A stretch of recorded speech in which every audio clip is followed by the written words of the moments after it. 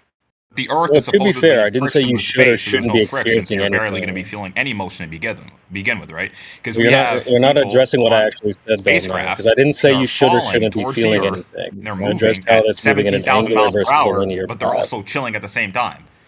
So Well, guys, he's not addressing what I interesting. said specifically because I didn't say anything about you should or shouldn't feel anything. I'm specifically moved past. I That's didn't say anything exactly about what that. we were He talking can about. I address said it. Feeling no, I things. didn't. I He didn't can't say anything address about. it Well, you because should it's a feel it. false equivalence. Oh, so you talking about angular path, Remember, and we're yeah, talking about an people on angular planes path is versus not a linear addressing motion? path. That's not addressing motion? No, listen. What I'm actually saying is, right? Oh, okay. You've made a comparison to something moving in a linear path to something that's claimed to be moving in an angular path. I did not say, well, therefore you should feel X, Y, or Z. That's not my argument. I'm just saying your That's analogy what is your not implication was, so equivalent to the you're not claim on gonna the be able to table. run from that. No, it's What did not. I No, say? no. You're trying to you're What did I say? extrapolating that. I did not. That's not what I'm Okay, what trying did to I say say. then? Actually, I'm What did I just say? Repeat back verbatim what I again. said. Okay? I will. That's fine. You made the comparison to the Earth to an airplane, right? I'm Moving in saying an airplane exactly what I traveling actually 500 said before. miles per Say what I hour. actually said before. Okay, listen, I already addressed it. You've made a Oh, so you comparison to can't something that's you didn't moving in listen. a You weren't linear listening. path like your airplane. Were you or were you not talking about an airplane going 500 I miles heard per hour? I Matt say mentioned that the you airplane can. before, but what was my response to Oh, and the I to you said calling me an that's unfallible fine. analogy? I said, that's fine, Matt but that's said just not you a can good feel it analogy. It's at not equivalent. takeoff, and you can feel it when you're landing because you're not moving in a straight line. Matt said Oh so. my It's god. really good on the airplane until you take That's off or not what I land. said. Not what I Yeah, it said. is. I heard you, dude. We can run it That's back. I fine. heard you. The Changing argument isn't velocity. about you That's should or really why you're shouldn't starting feel to feel it anything. when you're going down or you're going up. You're changing in velocity. You're Again, accelerating or you're we're not decelerating. making So an you're gonna feel argument that. that you should or shouldn't. Okay, again, you're arguing with yourself here because not a single person in here Yeah, so said anything you're just about, well, not you gonna have any should or balls shouldn't. now? You're cutting me Not off. gonna have any balls? You said that I'm not making the argument that you should or shouldn't feel something. I'm just calling you What's out the whole point of the because you said, argument well, then? if you're in an if